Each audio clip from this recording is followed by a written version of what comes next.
नमस्कार मित्रांनो, स्वागत आहे तुमचं आपल्या या आनंदी वास्तू या चॅनेलमध्ये. मित्रांनो, वैदिक दिनदर्शिकेनुसार ग्रह वेळोवेळी गोचर करतात आणि इतर ग्रहांशी युती तयार करतात, ज्यांचा परिणाम मानवी जीवनावर दिसून येतो. सूर्य प्रतिष्ठेचा कारक आणि धनाचा कारक शुक्र वृषभ राशीत होईल. ही युती 2025 मध्ये मानली जाईल. यामुळे काही राशींसाठी चांगले दिवस सुरू होऊ शकतात.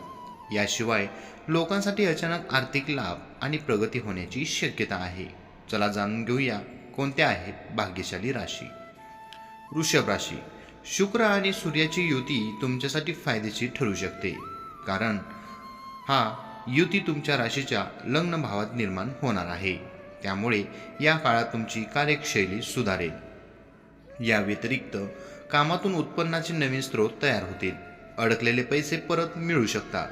नातेसंबंध अधिक दृढ होतील. लव्ह लाईफमध्ये उत्साह वाढेल. या काळात तुमची कार्यशैली सुधारेल.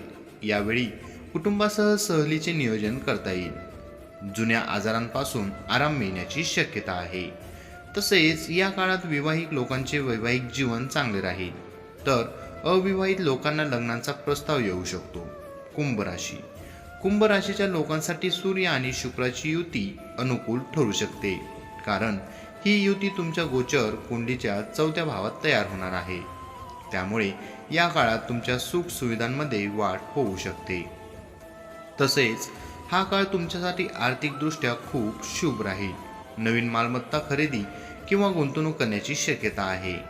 दीर्घकाळ चाललेले आर्थिक वाद संपतील. यावेळी त्या लोकांना चांगला लाभ मिळू शकतो, ज्या लोकांचा व्यवसाय रिअल इस्टेट, मालमत्ता आणि रिअल इस्टेटशी संबंधित आहे. या काळात तुमच्या आईबरोबरचे संबंध चांगले राहतील. मेष राशी.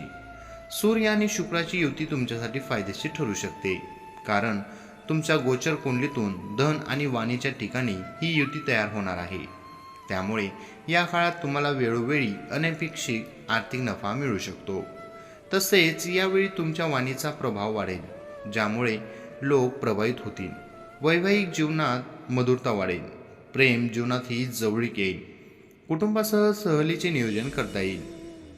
तसेच नोकरदार लोकांना या काळात प्रमोशन मिळू शकते. या काळात तुमची आर्थिक स्थिती सुधारेल. मित्रांनो, ही छोटीशी माहिती आवडली असेल तर आपल्या व्हिडिओला लाईक, कमेंट आणि आपल्या चॅनेलला सबस्क्राईब करायला विसरू नका. धन्यवाद.